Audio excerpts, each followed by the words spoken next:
Ah, la France, le pays de la gastronomie, avec ses saveurs, ses produits, ses vignes, et surtout son savoir-faire culinaire qui a vu émerger les plus grands chefs étoilés. On imagine que les habitants de ce terroir du goût doivent être à la hauteur de cette réputation mondiale en étant de vrais cordons bleus. Faux! Al dente. Alors je sais pas vous, mais moi quand il s'agit de cuisiner, enfin cuisiner c'est un grand mot, disons plutôt faire à manger, rien ne marche. Quand je fais cuire un truc, il y a tellement de fumée qu'on voit plus les meubles. Quand je fais des poissons panés, la panure elle reste sur la poêle, ça fait des poissons panés décapotés. Quand je conserve de la nourriture au frigo, au bout d'une semaine, j'ai créé une nouvelle forme de vie. Quand je fais cuire un truc, j'ai l'impression qu'il y a l'étape pas cuit, puis l'étape brûlée. Oh non, putain!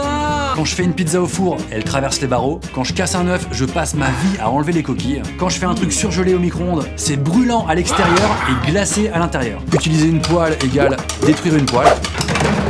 Et quand je fais bouillir de l'eau, en général je pars tellement longtemps que quand je reviens, y a plus d'eau. Il fait un peu humide ici, hein. C'est quoi, c'est un hammam ou... Moi je sais pas faire à manger, hein, c'est pas dans mes gènes. Après quand il y a des invités, il y a quand même un truc que je connais, c'est Deliveroo et Uber Eats. Après déjà, faut faire la différence entre quand tu fais à manger pour plusieurs personnes et quand tu fais à manger juste pour toi.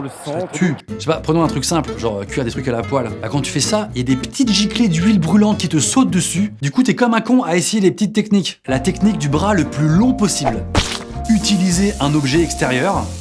Hey, ça va? Se protéger comme on peut. Ou carrément ma technique perso, éteindre le feu, retourner la viande et rallumer le feu. Je pense que je suis trop impatient pour cuisiner. Parce que dès qu'il faut attendre un peu que ça cuise, je me casse faire une autre activité, pensant que je suis de retour à temps pour la cuisson. Bon là ça cuit, ça va durer environ 10 minutes.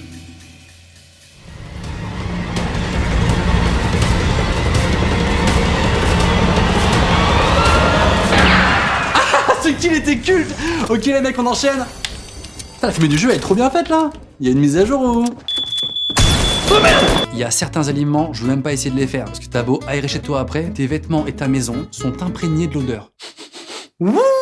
Toi t'as cuisiné des sardines, je me trompe? Ouais c'est vrai ouais. C'était en janvier, il y a 2 mois. C'est dur de respecter une recette parce que soit j'ai jamais les ingrédients qu'il faut, ou soit je me sens plus et j'en rajoute comme si ça allait rien changer. Oh merde, j'ai que 2 œufs. Bon allez, ça passe. Faut du lait. Bon, j'en ai pas, mais c'est bon, c'est pas indispensable. La levure, on s'en bat les couilles. Et le gâteau au chocolat. Quand on fait à manger à plusieurs, en famille ou autre, je déteste ce mec qui goûte le plat directement dans la casserole. Attends, juste avant de servir, hop, voilà. Un petit peu, hein. C'est bon, là tu peux servir. Ni ce mec qui se vante tout le temps d'être bon vivant, généreux en matière grasse. Allez vas-y, je te mets des trucs. On lésine pas sur l'huile, le sucre on y va, évidemment le beurre. Je te mets le bol. Et re-huile, hein. Plus rien à foutre. Oh, et puis resucre encore un peu. Hein. Oh, et puis un peu d'huile encore. Oh, on est gourmand, hein, on est comme ça. Hein. Faut savoir manger, hein. Tu laisses un peu mijoter à feu doux et on obtient. Une ordonnance pour un séjour à l'hôpital. Ou alors cette personne qui a cuisiné, bon ça c'est très sympa, mais qui est totalement au taquet de savoir si son plat te plaît ou pas. Alors? Attends, j'ai pas encore goûté là. Ah, d'accord. C'est bon? Là je goûte là, je goûte. Alors? Oui c'est bon, c'est super bon, c'est délicieux. T'as même pas goûté là? J'avoue que dès qu'il faut cuisiner à plusieurs et que j'ai un peu la flemme, j'ai encore une petite technique, c'est que je propose mon aide, mais à la toute fin. Comme ça j'en fais le moins possible. Vous voulez que je vous aide? Ah non, on a fini. C'est fini là. Non mais vas-y, je vous aide vite fait, pas de soucis. Hein. Bon, on pourrait dire qu'on l'a fait ensemble, hein. C'est un travail d'équipe.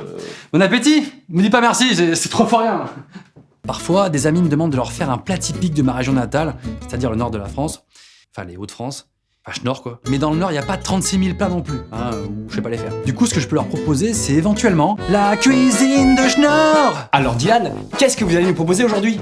Si tu veux faire des frites de le baracal frites, de Schnorr, tu prends les frites comme chaud, tu les ménages cornets, c'est tout. Ah, d'accord, mais au niveau du plat? C'est tout.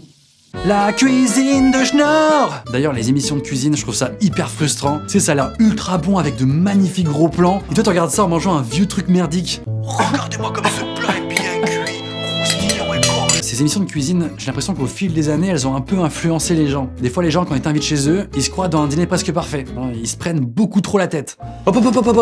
Avant que vous dégustiez, je vous explique quand même. Hein. Voilà, je vous ai fait un chutney de mangue braisé revenu sur son coulis de coco sauvage que j'ai fait revenir quelques minutes à feu doux dans un bain-marie à l'arménienne. Voilà. Après, je me suis un petit peu plaisir. Moi j'ai plus faim. Après, au fait, si vous avez des restes et que vous savez pas quoi en faire, au lieu de les jeter et de gaspiller, il existe plein d'applications anti-gaspillage alimentaire. Pensez-y, c'est pratique et écolo. Bon voilà, moi je sais pas faire à manger, je sais juste m'alimenter et c'est déjà très bien. Hein, on va pas se plaindre. En tout cas, quand je regarde des vidéos de cuisine sur internet, je me rends compte que je suis pas le seul au monde à pas savoir cuisiner.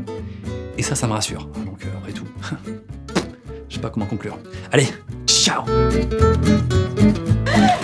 Oh boy.